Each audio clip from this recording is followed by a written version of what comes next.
Good evening, everybody, and welcome to another episode of Spirit Reflections Around the Fire Conversations. My name is Fred Gouveia, and I'm really happy to bring here to our Around the Fire episode a very dear friend, Suzana Simões, all the way from Miami, Florida. Sue, say hi to everybody. Good evening. Welcome.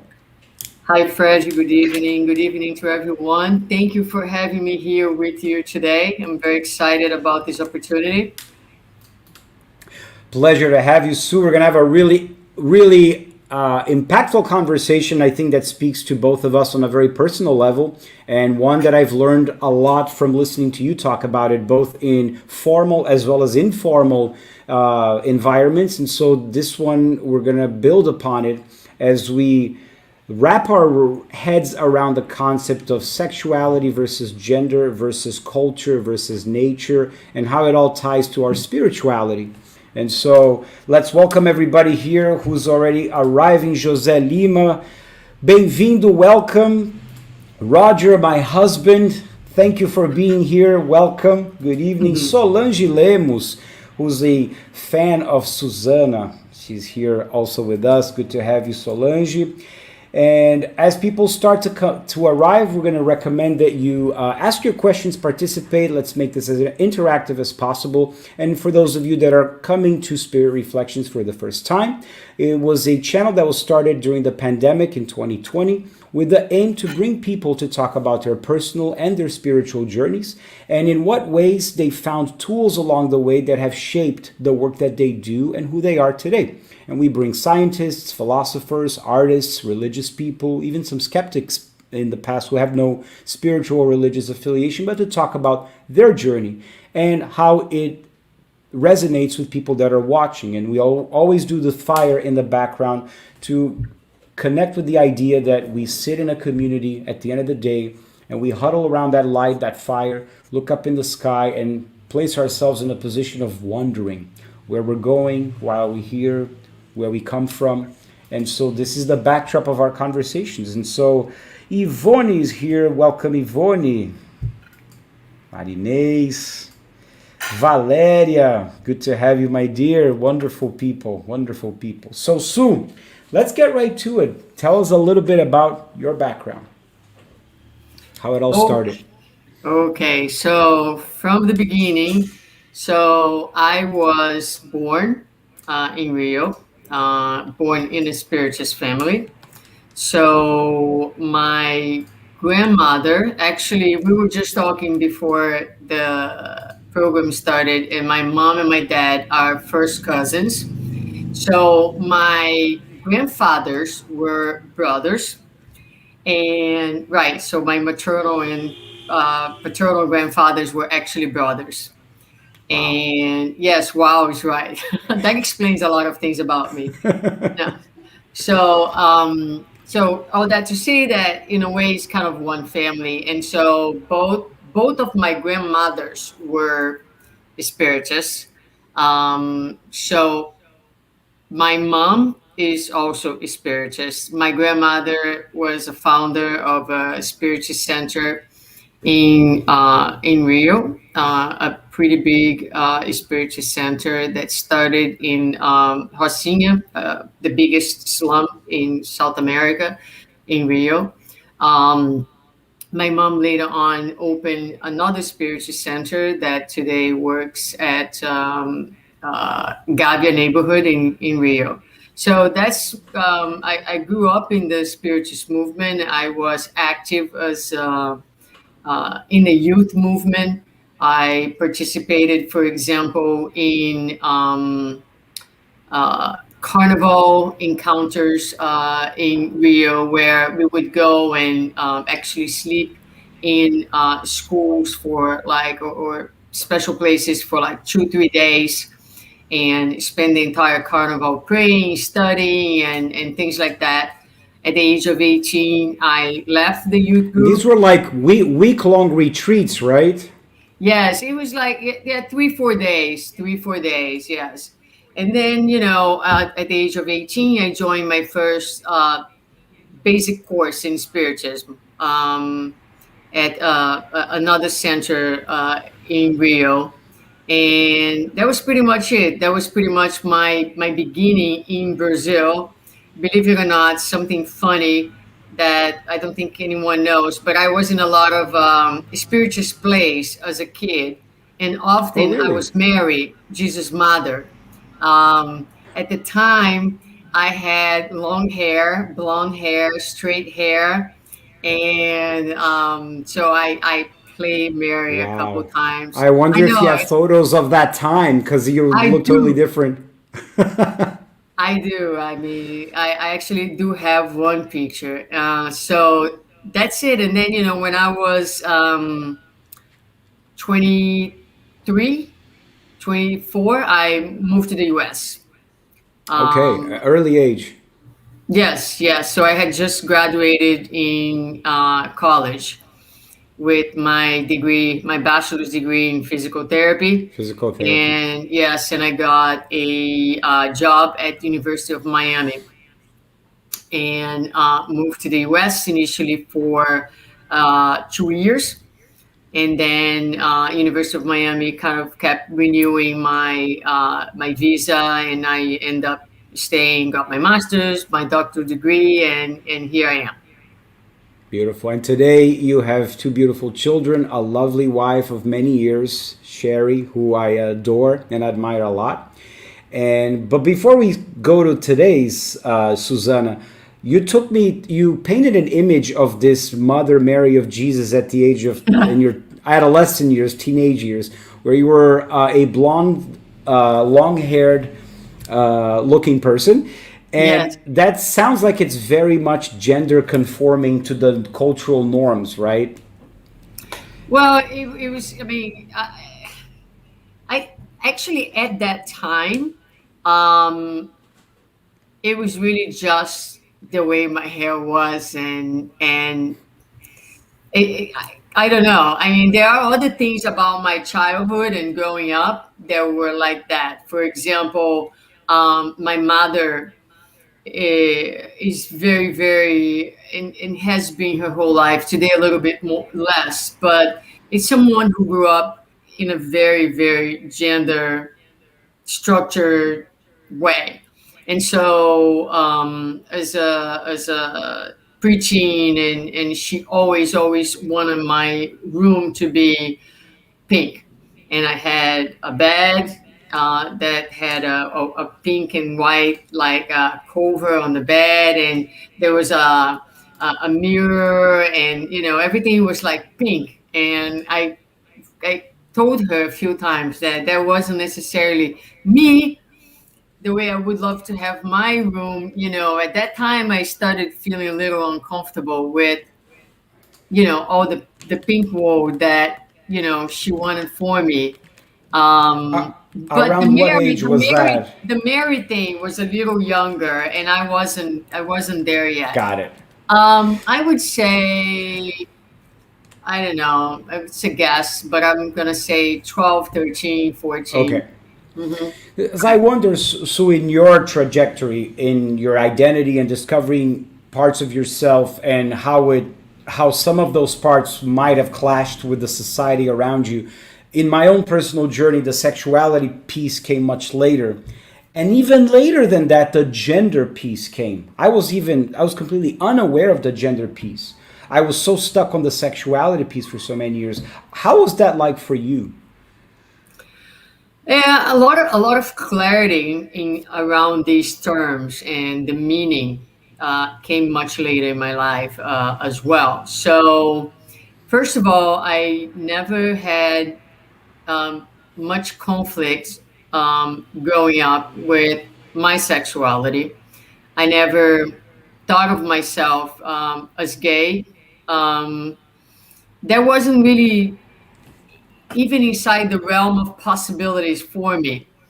Okay. So it was when I was 18 that I went to college, that I met a group of girls. There was a class ahead of me that I started to develop a friendship with them, and then eventually I started feeling sexually attracted. But before that, I did have a number of, not a number, but a few boyfriends, and I had two boyfriends with whom I had very serious, committed relationships. Um, and I was very fine in these relationships, and I was very comfortable in these relationships. I had no conflicts within those relationships. So it was not something that in my life, like a lot of people grow up with conflicts and, struggles. It wasn't really part of my upbringing. It's something that happened later on.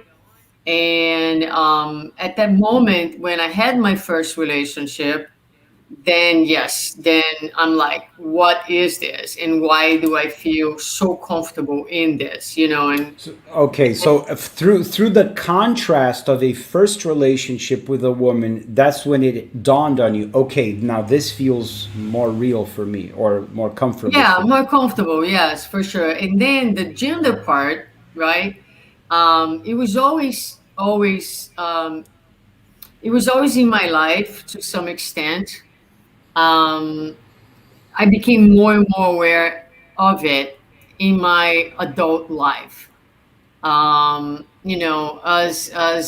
when I was in college, I had like really, really long hair, all the way to my shoulders. And it was just like, through my teenager years, I used to wear like large clothes, um, but that was more related to the teenagers and the discomfort with the body, the changes in the body, the type of stuff. But later on, as I became more and more myself, as I became more certain of who I was and more comfortable with who I was, then it became more clear for me that it was very limiting, the whole gender identity, and having to conform to what society expected of me as a woman, and the behaviors and the expression and etc. At that point, this became a bigger issue for me. So actually, first I had some struggles in the area of sexuality once I realized that I was more comfortable with women than men. And then I had came the conflicts with gender.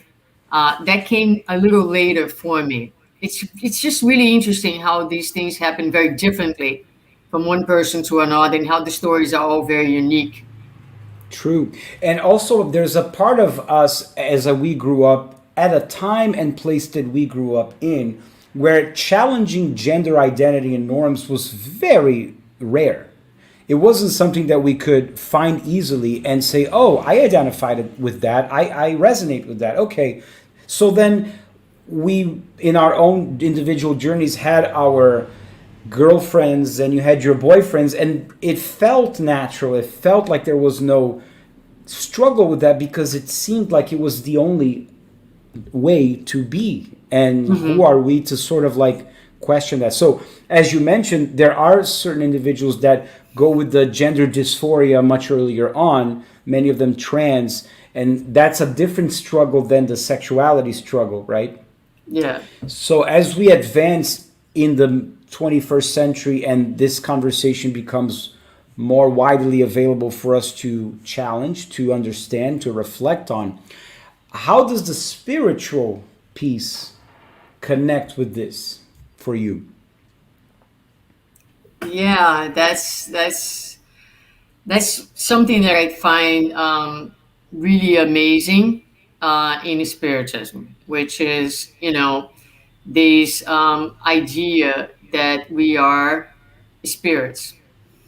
And also, so we're spirits, so we're immortal, and our identity, our spiritual identity, right, is the result, is the outcome of our many, many experiences, not only in different bodies with different sex assigned to these bodies, physically, biologically, but also in different cultures and in different experiences, where sexuality and gender are treated very differently.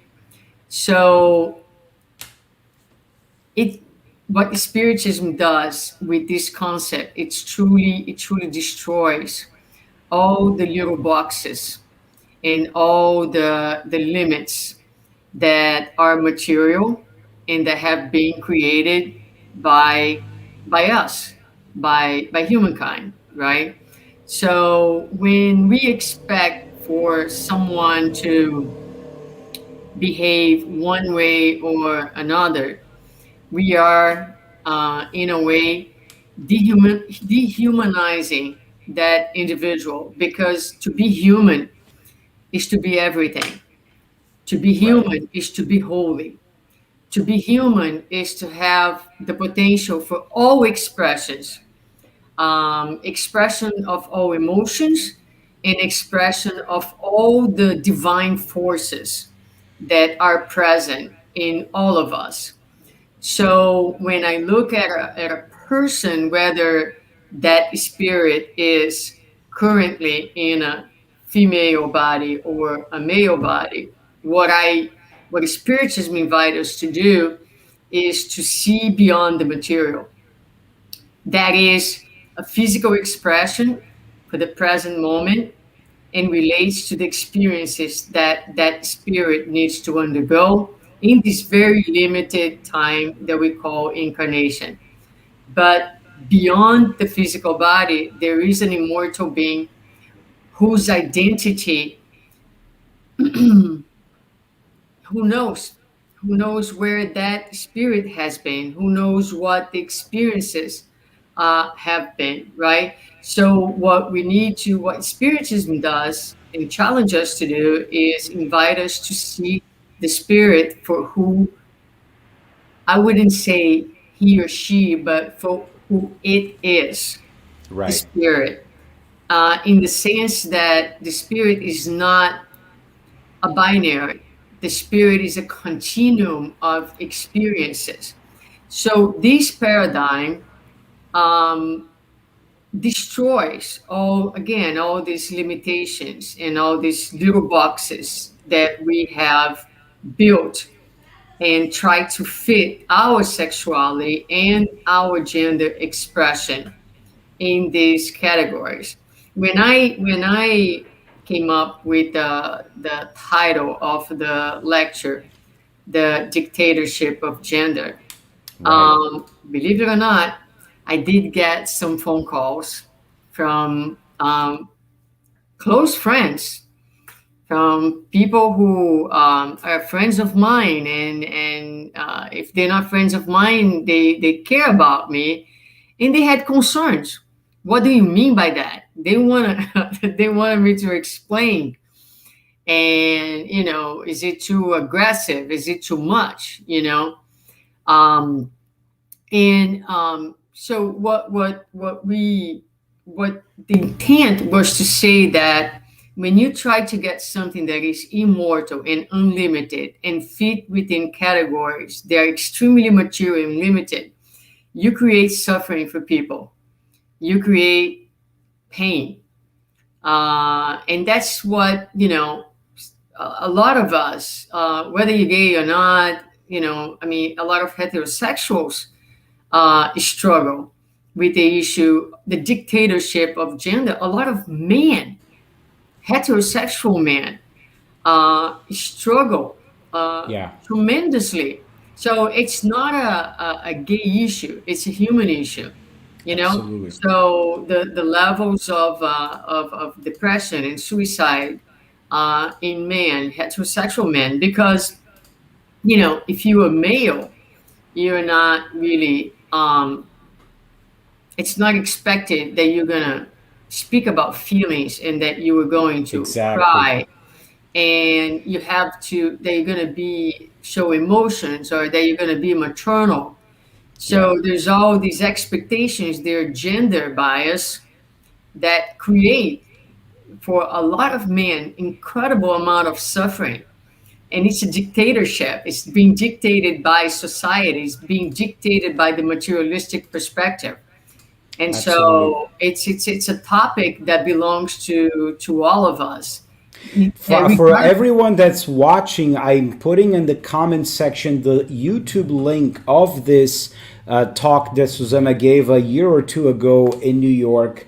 It's under her channel, and I highly recommend that you take a look at it if this topic interests you, because this presentation she gave touches on so many topics that for many of us weren't even aware that there were issues for people. And the way she makes the connection between the spiritual and the human, the incarnate versus the discarnate, is truly, truly remarkable. It's definitely worth watching. So it's in the comments. Go on, Sue. Sorry. No, that's so. I think in answering your question, that's what spiritism does, right? It really it doesn't resolve the issue because the issue is so ingrained in all of us, and I do speak about that into the lecture. But it's an invitation for us to expand our look and the way we look, the way we see each other. And so gender bias, right, is within all of us because we have been reincarnating, and we have this has been part of our culture. This has been part of, who we are, how we identify. It's very strong. And again, going back to the talk, I bring this up. Like from the moment you're not even born yet, right? So there's the biggest expectations of the parents is it a boy or is it a girl? Nowadays, there is all these let's find out the gender of the child on Facebook, and there's like gender parties, right? Gender reveals, yeah. Yeah, which is really wild. And then, if you find out it's a boy or find out it's a girl, you're going to start speaking to that baby with different tones Right. based on the gender. As soon as the child is born, even the way you handle the baby is different. If you have a boy, like early on, you're going to start tossing that kid in the air, flipping him, doing a little bit, tumbling and rough play. Whereas if it's a Oh, girl, it's like you're trying to emasculate the boy just to be safe. yeah, and then if he's a girl, you're just gonna be more gentle. You just assume that she's more frail. So if that is part of who we are from the moment we're born, it's hard to divorce, right? To break away from all these that has been instilled in us, not only in this life, but in many lives. Right. Yeah, So the deconstruction is yes, many times painful, and it's a long road. It's a yeah, process. yeah. So I have my share. Do you have yours? Are you Absolutely. gender biased? I am definitely gender biased. I can, even in the homosexual world, the gay world, or the gay male world has a lot of gender bias in the way that some men are known to be the tops versus the bottoms, Right. and how the bottom is somehow inferior and much more ridiculed than the top, who's supposed to be the active polarity, the dominating one. And it's incredible how the entire gay world subscribes to those gender norms within the Yeah. gay world. So people Yes. say, "Oh, this is heteronormative, heteronormative." Yeah, wait, it's not just in the hetero world; it's in the homosexual world as well. And I've many times wanted to try on a dress and maybe to paint my nails, but I've never had the courage to do it. And it's Right. not because I want to do it because I'm curious. I'm actually, as an experiment, want to see how people are going to react to me if I show up like that. And just as a sociological experiment, you know. And then how many people refrain from doing that because they want to be within that cultural norm, the programming of what a gender, of what a male gender is supposed to look, express, and feel like versus a female gender, right? And that is where a lot of the pain is, right? So yes, I did mention that in the talk as well. I mean, I one thing that I like very much, I love it, is to play with clothing, which has to do with the gender expression, right? So one thing is Right. the gender identity. So how do you identify? And then how does gender express? And then for gender expression, there is like a really huge, there's a continuum, right? So I personally am always very attracted to people who mix uh, both energies. And I like doing that myself. So there are some days that do like to dress, what would be the more traditional male dressing, or and sometimes, but I like, for example, to wear a shirt like this. It's a male shirt, but it has little flowers with a female touch. So that combination I find super sexy and super attractive. But there's a limit to where I go to. And I have had many experiences where, which is something socially accepted to wear a tie. Right. But um, there are times, right? So I could, if maybe I would wear a tie to go to work, but I refrain from doing that. And depending on where I'm speaking, I may or may not do that. I did in New York, where I was in New York, so why not? But I didn't do it in Brazil when I went to talk in Brazil, even though I wanted to. And where the pain lies is on the fact that there is a conflict between wanting to be true to yourself and wanting and needing to be accepted and to belong. To feel like you belong. Yeah. And that is one of the primary core human needs. Everybody needs to be accepted, and people need to feel that they belong somewhere, that they're accepted by the group.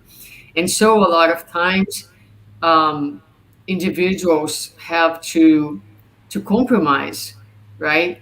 And they will compromise the expression of who they are Right. for love, for love. And that is very painful. It's very painful when you cannot be who you are. It's. I think I can't think of anything that is more painful than not to be accepted for who you are. Um, it's a painful experience, and sometimes it's subtle, sometimes it's not so subtle. Sometimes it might be your hair is too short, you Right. things like that, um, which is something that I deal with. It's an ongoing issue in my life. I it's funny because I really really like my hair curly when I have the curls on, and sometimes I let it grow a little longer. And it's a style that I love. But then when I cut it, I also love it. I think it looks sharp, and it's a different look, and it's amazing because every single person who I come in contact has something to say about my hair. And and a lot of times it is gender bias and they don't realize it. Right. Yeah. Sometimes it's not. I'm not going to say that's all the time. And there was a time these really bothered me. Um, it was actually very painful. Nowadays, because I have made peace with myself, and I'm a lot more secure and um, just in peace with who I am, in every single expression that comes out of me that is a true part of who I am, because I am as much as that girl that has the curly hairs all the way to my shoulders. I am the one that you're seeing right now. Right. Both true, faithful expressions of who I am. And so I just enjoy that I have the flexibility, different than you, for example, to play with my hair. Right. True. Yes. And I think so. The biggest challenge I find still to this day is the distinction that people need to understand between sexual preference, sexual orientation, who am I Uh-huh. attracted to, versus gender identity and how I express my gender in the world. And people mix the two all the time, and then it becomes a confusing topic in their mind. And I think an offshoot of that is in the spiritual religious world, how unfortunately the vast majority of that area of of society still wants to dictate sexual orientation, sexual norms, and gender norms, and it actually drives away people who are coming of age, who are struggling with that pain in themselves, wanting to turn to some source of comfort that transcends the physical, and they will look for religious expressions as a source of comfort in order to understand and make sense of it. And unfortunately, the vast majority of the time, through dogma, it actually makes the situation worse. Instead of consoling, it actually opens the wound and pours like pepper in it, or hot sauce, and it makes it even more painful. So I guess, how would you navigate that, knowing Yeah, I spiritism? mean, yeah. So let's two different things that you mentioned over there. So gender identity is, again, is how do you identify from within, right? Do you identify male, female, neither, right? And in between male and female, in the continuum, right? Where how do you identify yourself? It comes from within. The expression is how that's going to be expressed, and it can be behaviors. It can be, again, clothing, for example, is a great example of gender expression. But sexual orientation has to do with who you're attracted to.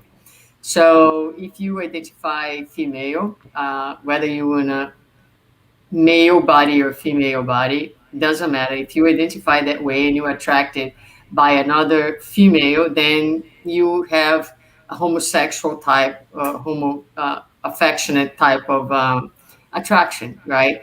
So it is based on how you identify and who you are attracted to, who in the identification and the sex of that person that you were attracted to.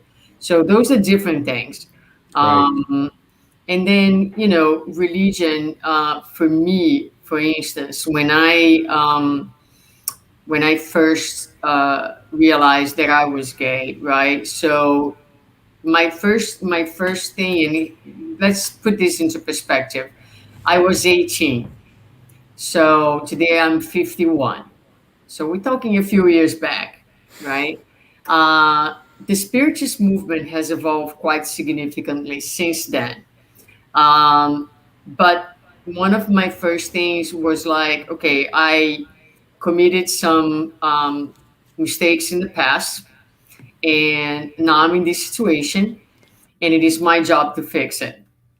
So I am going to get myself in therapy and try to figure out and see if I can um, fix this problem. Pretty much, that's how I started. Right. That And was the premise of your therapy in the beginning. yes, it turned out that therapy really helped me to understand who I was, and actually it kind of backfired, if you will, in the sense that, again, it just helped me to be more comfortable with who I was. As far as the spiritism at the time, and I'm not saying that it's spiritism per se, but how spiritism was interpreted and understood, it did, Culturally. yeah, it did create an incredible amount of suffering because I felt very bad about myself and very guilty.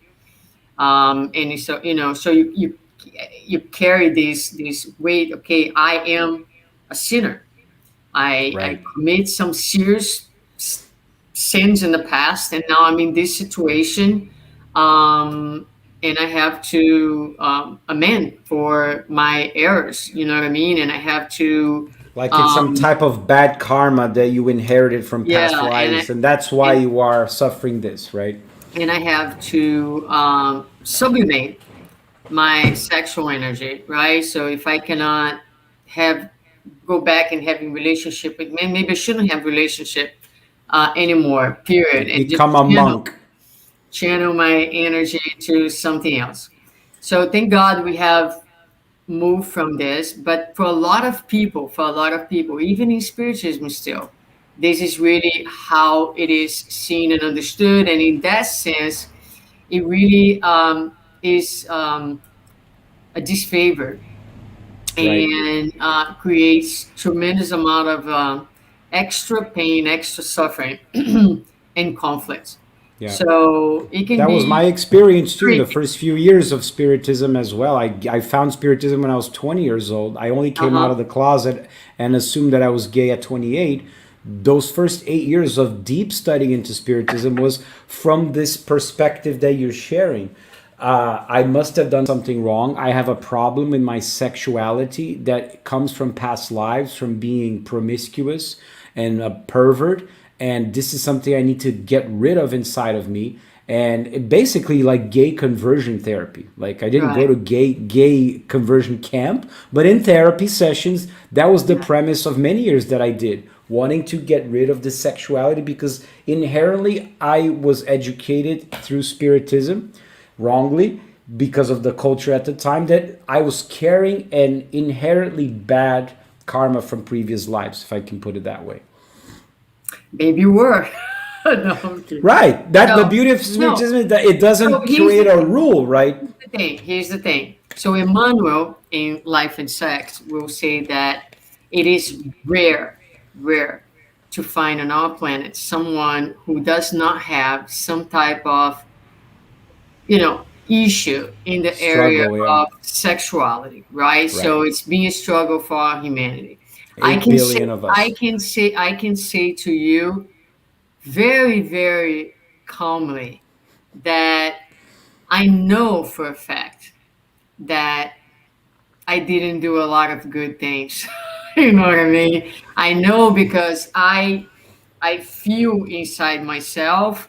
I have my struggles. I had my share of conflicts in this life. They are not resolved. They remain within me. But the difference is that I see my experience today as any experience Right. that we are all undergoing here on this planet. We are all of us, all the experiences that we're having because they are here to promote our growth. And Right. they have one outcome, one expected outcome. And the expected outcome is that we learn to love.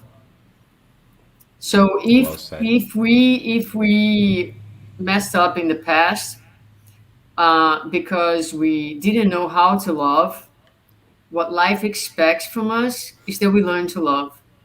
That's it.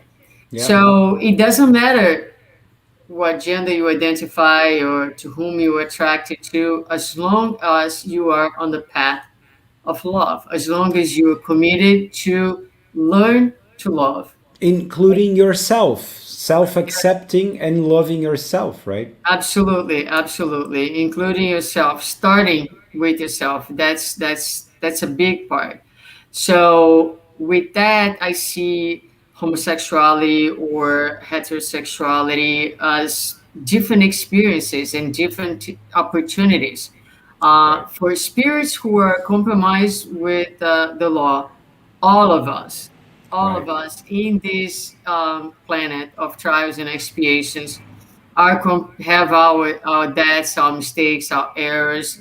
But again, the situations that we live in today are the best situations to help us to grow. And nowadays, the spiritist literature and my very, very favorite chapter um, is on Joana de Angelis, the book Family Constellation, chapter about sexual education, if I'm not mistaken, where she says, for the parents, if you have a child and you're identifying that child that he or she is homosexual, this is not a problem. This is not a problem.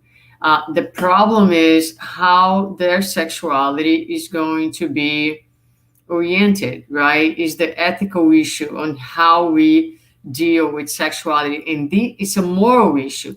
And the moral issue belongs to all of us humans. It doesn't belong to a group, doesn't belong to a gender, it doesn't belong to a group that is attracted by A or B. No, it's a moral issue. The issue that we have to deal with is the issue of morality, of ethics Right. into our relationships, no matter which ones they are. So Right. today, when I look at my trajectory and my life, I am 100% sure that I am on the right path because I have built a family and I have, I had a wedding in 2001. And, we know that spiritists don't do weddings per se in the traditional sense. But and we also know that spiritism does not hold rituals, spiritism per se. But we as humans, we still need rituals sometimes. Right. So we when someone dies, we need those rituals to help us with the grieving process. Right. And for me personally, I said, I know spiritism does not have wedding, but I want to get married. And I want to get married in a church because Beautiful. spiritually, I needed to go through that external process of committing to help me to commit internally. Internally. Beautiful. Internally, and that was my proposal because I knew it was going to be very challenging Yeah. to stick to the marriage. And so it was very important for me to have that ritual. And Right. so I did, and I married twice, right? So I married again in 2005 when finally became legal. So if you look at this, and if you look at this story, then you can say, yes, I am learning. Yes, I am in the process of sublimation of my sexual energy because I know for sure that I play sadly that it is very likely that I have destroyed many families in the past by cheating, by having many partners, you know what I mean, by having more than one relationship. And so if I can't now be faithful in one relationship and, with all the struggles that, have happened in my life, you know, I am in the process of sublimation of Right. this energy because Right. that's Marlon has a lecture that he did. I don't know, one of the many conferences that we did together on sublimation. That is the absolutely top lecture, and he talks exactly about that. Right? What is sublimation? So if you had 10 partners in one lifetime and now you have one, wow, that is like an incredible progress in terms Right. of so Yeah, and it's also not just a moral issue. There's cultural filters too. I've mhm, heard this from a lot of heterosexual men, for example, that cannot seem to be able to stay in one committed relationship. That in their minds they have to cheat because they're so programmed culturally to do it. Not saying that's an excuse, but it is possible that they could have well lived in countries and cultures and places in the world where polygamy was a part of society that was legitimately accepted. And when you mention mhm, marriage, for example, that you wanted to go through the ritual of getting married in a church, it legitimized to the society, to the tribe that you're a part of, that you belong, that this expression of your love for another woman is acceptable. And I right, think part of our growth spiritually, even within the Spiritist movement, was precisely what you mentioned, to not equate homosexuality with a morally questionable behavior from previous lives. In other words, the homosexual manifestation or life experience doesn't necessarily equate right, with some moral downfall from the past, but it could have very well have been habits, sexual habits, or habits of identity and affection that I nurtured in many lives. For example, I know for a fact that I must have been a Catholic priest a few lifetimes, and as a celibate priest, I only had men around me, and so that was the lower hanging fruit. And I definitely engaged in sexual behavior with those priests. So I definitely carry that trace in my spirit, which is a more familiar way to Mm-hmm. be relating with other individuals on a sexual level. So in the process, I'm sure I've done wreaked a lot of havoc too, but it doesn't mean that I necessarily reincarnated in this life as a gay man because I needed to expiate only. Like you said, it could. I think the umbrella of Spiritism welcomes all gender expressions, all sexual orientations, and makes them natural in the way for us to learn how to bring the self acceptance and the love for ourselves and others in the process, right? Yeah, absolutely. Yes, it's a good point, and Joanna does talk about that. So before, the only options we had was, you had a downfall or you're a missionary. And nowadays there's something in between where, it can be just another experience, a result of, like you said, past experiences or culture or whatever. That being said, the reality is, again, it is an energy that we as humanity struggle with. We struggle Right. with up to these days. It's not easy. We haven't really learned yet to manage our sexual energy and this Right. force in the most appropriate way. So it is Responsible just way, a mature way. just it is just very natural Right. that in the majority of the cases there is, maybe some of what you're saying, but also, Right. some misuse or poor use of this energy, because again, Absolutely. it is just very tied up with our nature, our primitivism, and the passions and everything else. But no, no, no. The most important thing is that it's no reason for shame. It's no Right. reason For for guilt. guilt or for devaluation of the self. You know, we all here together in this. We all, everything in our life is an expression of God's love, and it's an opportunity for us to grow, to transcend, to learn. So it doesn't do us any good to dwell in what I have done. If it, because if you know yourself minimally, you know your tendencies, you know your conflicts, you know what is difficult for you. And it's okay to know that, so that you can plan to change as you can, one step at a time, Right. one day at a time. Things don't change miraculously. Right. As long as you have that commitment to learn, to grow, to do better Absolutely. each day. That's what's That's really important. that's why we've come such a long way through talk therapy, psychology, life coaches, and all these other various disciplines of helping each other to discover more about ourselves, to get to know more about ourselves. And I'm sure that with time, we're all going to get to the bottom of it, meaning that sexual energy, and find there a resource for our I think I don't want to say salvation because it's a little bit of a stretch, but in many ways the source of our strength. I have a friend who says something very beautiful. He says our sexual energy is like a nuclear power plant. It has the potential to light up a whole city or to cause a nuclear holocaust, Wow, that's very well said. right? It's like I can either do a meltdown or you can light up a whole town. Hello, Fernanda. Good to have you here. So, Sue, we're getting close to the end of our conversation around the fire. I wanted to see if you have any closing thoughts on your presentation on the dictatorship of gender, or any other topics that we've discussed that came up for you in the last hour that you wanted to close with. Yeah, we end up talking about two things, right? We did talk about the dictatorship of gender, and we did talk about um, a little bit of homosexuality and the use of sexual energy.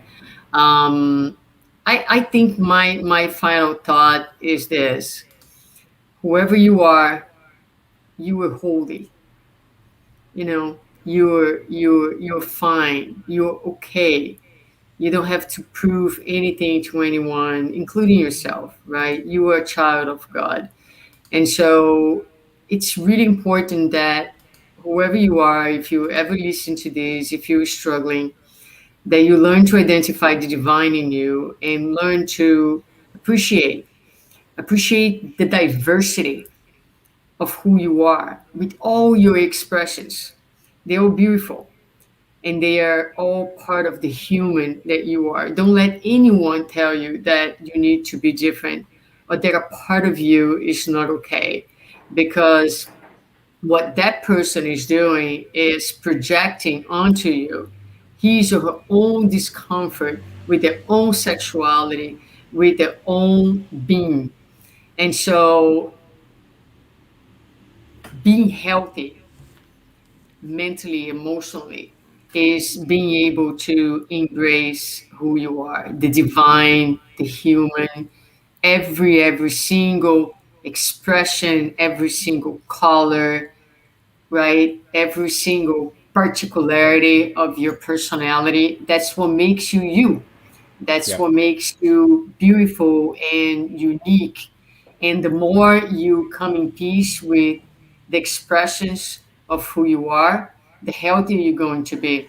And also, the more able you will be also to embrace others and to work on your own biases, on your own limitations, because we all have those. I do Absolutely. talk quite extensively about them in the lecture. So Yeah. that's it. Just love yourself. Just appreciate every single detail of who you are, and it's amazing. It's amazing the freedom.